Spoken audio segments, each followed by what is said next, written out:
a gida daya san ba a jituwa ni da makwabcina san ba mu shan ruwa idan na zo ni zan shige gida idan ya zo kuma ba mu gaisuwa wani ne ake a cikin gida a gida daya a ani dai na ni kika mara an mare ki din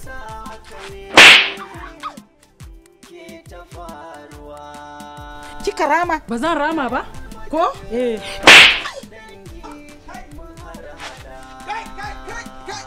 inna lillahi wa inna haba hajiya haba dan Allah haba hajiya mari na fatai haba dan Allah haba gidan nan watan azumi saboda Allah saboda annabi dan gausan gyasar ku yi hakuri dan Allah dan annabi dan Allah ki je dakin kewa ki je dakin ki hajiya zan karasa komai ma in ma wani abu ne jeki dan Allah jeki zan karasa jeki oh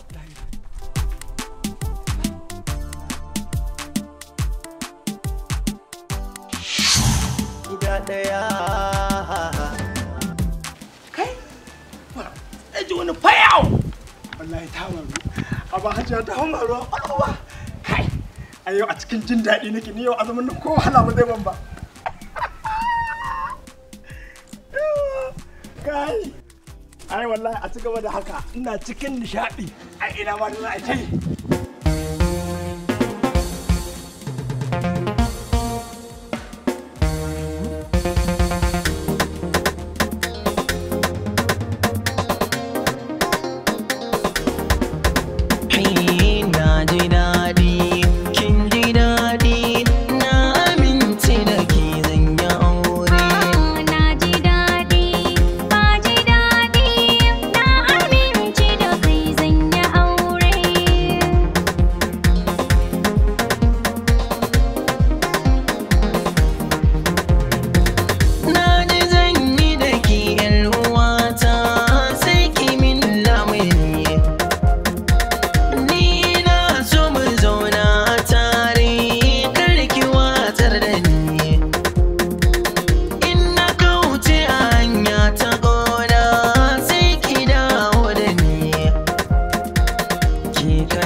Ajo, wai me ke faruwa ne ina ta miki magana ki yin shiru? Hajjo, Lidiyan da aka yi akwai matsala a cikin gidan nan. Kai ina, sarkin gida? Sarkin gida? Sarkin gida? Assalamu alaikum. Haji, barka da zuwa. An dawo lafiya? Lafiya lau. Alhamdulillahi. Wai me ke faruwa a cikin gidan nan? Saboda tunda na shigo na zo na gani Hajja a zaune anan tayi tagumi ina ta magana tayi shiru ta ki ansa ni na san akwai matsala. Me yake faruwa? Laji ba wani abu bane ba dan sa'in sani suka da matan manaja. gida daya Kuma kana gurin ka bar wuta tsaye ta faru? A'a na je iya bakin kokari. kana kallon ta da ke ni sannan ka ce wani faɗa maka yi da ita Gaskiya ne duka ta mata. Ugun tsiya ta mata dukan ta yi. Sarkin gida. Tashi ka. gida daya Lalle na fahimci akwai babban matsala. Ke har ki bari wai ta kama ki ta duke ki wacce in kika kama ta me yasa ba ki kama ta kin zaune ta ba? gaskiya ya kamata Alhaji a dauki mataki a kansu gaskiya gurin aikin sa ya kamata gurin aikin shi ma ka sa a kore shi nan gidan a bashi notice gaskiya karki damu ki bar komai a hannuna zaki ga daga ita har mijin nata zaki ga yadda zan yi da su har kotu ma ya kamata gaskiya a dauki matakin zuwa kotu akan wannan al'amarin Alhaji amma ya bacin abincin bude baki an dai kammala ku gaskiya ban yi girki ba saboda gaskiya da muka gama ma ni ma magani har kemis ma ni sai da aka kai ni dan ni magani ma na sha na kwanta bacci yanzu ne ma na tashi na ce bari tashi in zauna wallahi bacci ne ban yi girki lalle ko yadda na shigo cikin gidan nan da farin ciki na zo na tar da bakin ciki za su ga abin da zai faru a kansu daga ita har mijinta saboda haka ki bar mu wannan abin nan din a ce in shigo gida a ce abinci ma na bude baki baki zauna ba saboda kina kinga ina zuwa duk za a ga abin da zai faru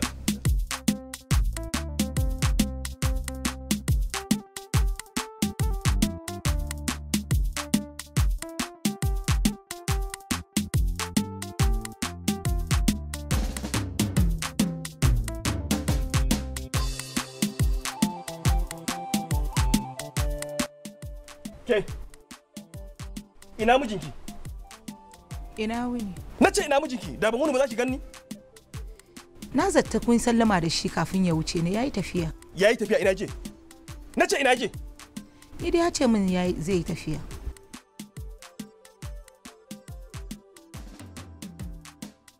Lallai kam ya kuru. Domin da na tar da shi, da na gwada masa cewa ba a nuna wa ɗan da ko tasha. Wallahi tallahi da mun gode ƴan kashi da shi za ku gane kuna ku da biki a gida daya san ba a jituwa ni da maƙwabcina san ba mu shan ruwa idan na zo ni zan shige gida mene haka kuma Tsaraba ne Alhaji ya ce in kawo. To kuma saboda zaki zo ki kawo tsaraba shikenan kawai ke ba sallama kawai ina fitowa kina ko zo kina so mi gogayya da ke. Kai hakuri ya ce ma in gaishe ku. Ya ce wai ya dawo bai samu gaisawa da kai. Me yasa haka ne ke ta faruwa?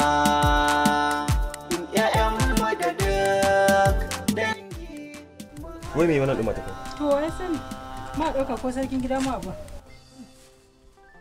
Wai alita. Ma dan yi amfani da shi ai ba ta halin su zamu daka ba. Ko ma menene akan su zai kare. Shiga da shi.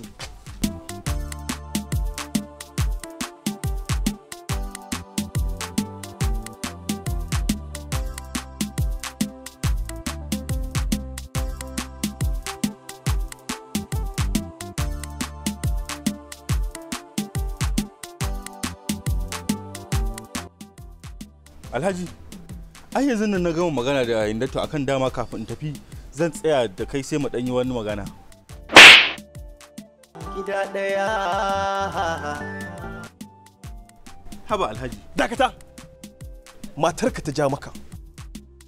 Dan ina da tabbacin cewa matarka Hindatu ta baka labarin yadda suka haɗu da sarkin gida a gidan nan suka lakaɗawa matada shegen dukan tsiya. Har sai da yasa ta kare azumunta. Dama na faɗa maka duk wanda kaga ya goye kare to wallahi shi ya san yadda zai yi da bakinsa. Mu zuba mu gani.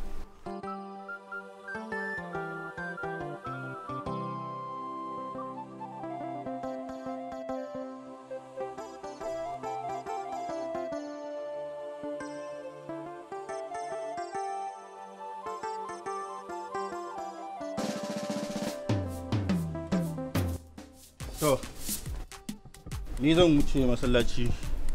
To na dawo. Magana kuɗin ce fa. Ki bari in je masallaci. Kin sai in ba sallar nan ne ba hankali na ba zai kwanta ba. Me gida yamma ta yi ai. Ga kayan tsiyan kullum. Me ya na sama ya ci bare ya ba ni kasa.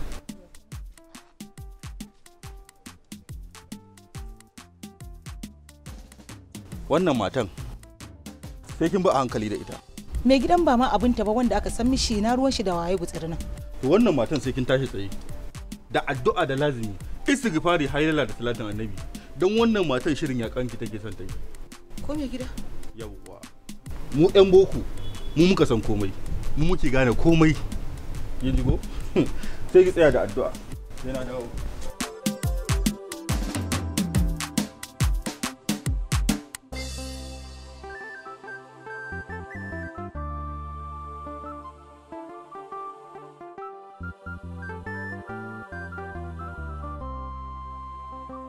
Gida daya.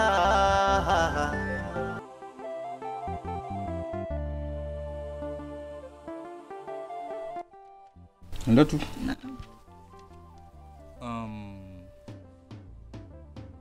Abin da yasa na kira ki. Ɗazun na ji ina sallah. Abin da ya faru na dinga tunani ya dinga kai min kai kawo. Da ba don Allah ya sa na kauda tunanin ba, da sai a samu matsala. Wai menene ya haɗa ki da matan wancan mutumin? Da farko dai mijinta ya zo ya tsinka min wari. Na biyu kin kai musu tsaraba sun zo sun watso mana da shi. To ina son in ji menene ke tsakaninku. Saboda tun yanzu in dakatar da abin. In ba ga in na busata na yi fushi wallahi zan yi kashi zai shafi kowa a gidan nan. Wallahi ba komai mai gida, wani dan matsala ne aka samu kuma na ba ta haƙuri. To na gane. Ka yau ana rana. Ba kaɗan ba, wai yaya batun kifin nan? Kin gyaggyara shi? Na gyara sosai. Komai. So normal. To abin da nake so kina ji? Wato a ɗiba wani a soya mana. A ɗiba wani a yi mana farfesu. Yanzu shiga ki ɗauko mu hulata in fita, akwai abin da nake so in samu mana wanda za mu zo mu dan in aka yi farfesu akwai abin da nake so mu haɗa. Je ki ɗauko mu hulata.